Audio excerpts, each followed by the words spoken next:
जोङो इउपिपिएल हान्जानिफ्राय बा जोंनि बिटिआर सरकार इउपिपिएल बिजेपि आरो जिएसपि बेनो जानानै सोलिबाय थानाय जे जोंनि बानानि जे जेंना जे दिनैहाय मोनसे अलखद फैदों बानानि बेनि सायावहाय बुंनो लादों।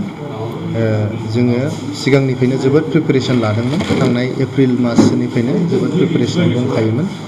जोबोद गोख्रैयै आरो गिदिरै बे बाना जानायाव दिनैसिम जोंनि सरकारि हिसाब मथे गासै 2,17,820 सुबुंफ्रा बेजों एफेक्टेड जानानै दङ।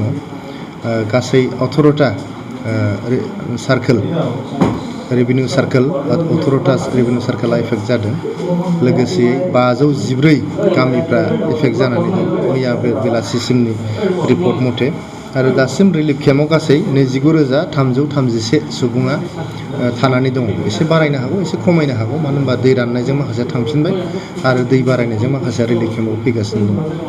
दा जेखि जाया आङो दिनै बुंनो लुबैदों जोङो मानगोनां श्री प्रमद बर'नि दैदेननायावहाय एप्रिल दाननिफ्रायनो जानो हागौ बानानि थाग थियारि जानायनि थाखाय इसिबां गिदिर बाना जानायनि सत्तेव जासेयावबो दिनैसिम बेबायदि गाज्रि बा दुखुनि खौरां जेरैनिफ्रायबो फैयाखै।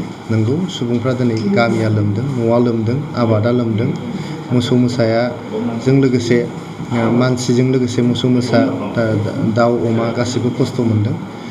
थेवब्लाबो जोंनि इउपिपिएलनि साफ्रोमबो मावथि लोगो बिथांमोना लोगोसेयै जोंनि सरकारनि MCLA, EM, MLAफोर, मन्त्रि आरो जोंनि मानगोनां बिटिआरनि चिफ प्रमद बर' बिथाङा गावनो जोंनि बानानि जेंनाखौ नायगिदिंबाय थादों आरो बे जेंनाखौ बोरै सुस्रांनो हायो बेनि सायाव राहा लाबाय थादों।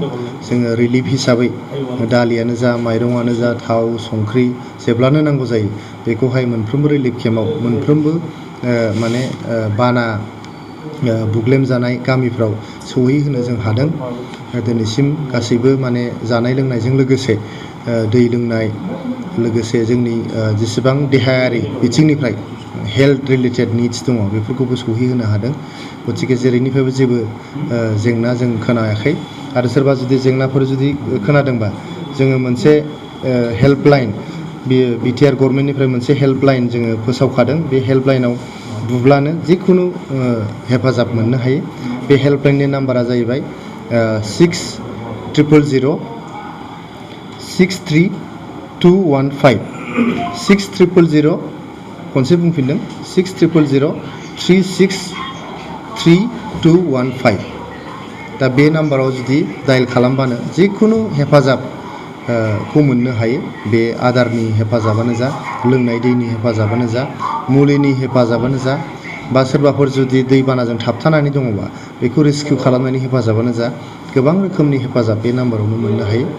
दा आं बुंनो लुबैदों थांनाय सानथाम सानब्रै गोबां अखा हानायनि थाखाय, गोबां एप्रिल दाननिफ्रायनो अखा हाबोदों, खिन्थु थांनाय सानथाम सानब्रैयाव गोबां बांसिनै हानायखाय, भुटान हाजोआवबो अखा हानायखाय जोंनि बिटिआर ओनसोलनि दैमा दैसाफ्रा देरजोबनानै जोंनि गामिफ्राव न'फ्राव जे हाबफैदों।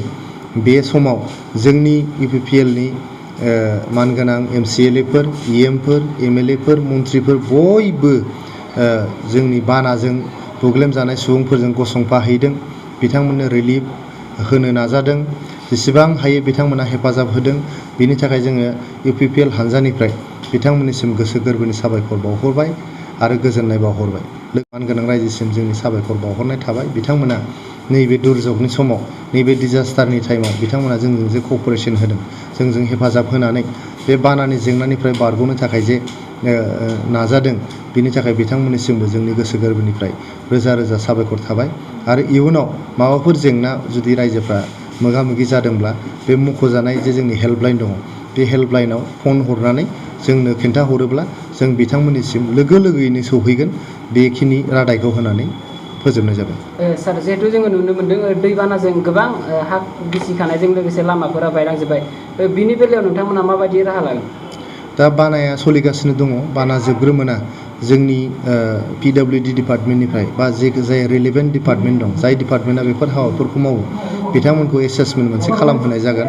जोंनि सार्केल अफिसारफ्रा फिल्डआवनो दंजोबो बिथांमोनखौ मोनसे एसेसमेन्ट खालामहोनाय जागोन कुइक मोनसे एसेसमेन्ट बिनिफ्राय जोङो जोंनि बिटिआर गभर्नमेन्टनि जेसेबां जोंहा केपासिटि दं बेजोंहायनो इमिडिएटलि मावग्रोनानै जों आसाम सरकारजों रायलायनानै भारत सरकारजों रायलायनानै जोंनि बे खहा जानाय जोंनि जे दाथायनि जे खहा जाबाय इनफ्रास्ट्राक्चारनि जे मोनसे डेमेज जाबाय इनफ्रास्ट्राक्चार डेमेजजों लोगोसे लाइफ आरो लाइभलिहुडनि जे डेमेज जादों बेफोर जिनिसखौहाय सुफुंफिननो थाखाय फिन बेफोरखौ दाफामफिननो थाखाय जों बिथांमोनजों सावरायनानै गोख्रैयैनो बेखौ जों मावनो हाबाफारि लागोन।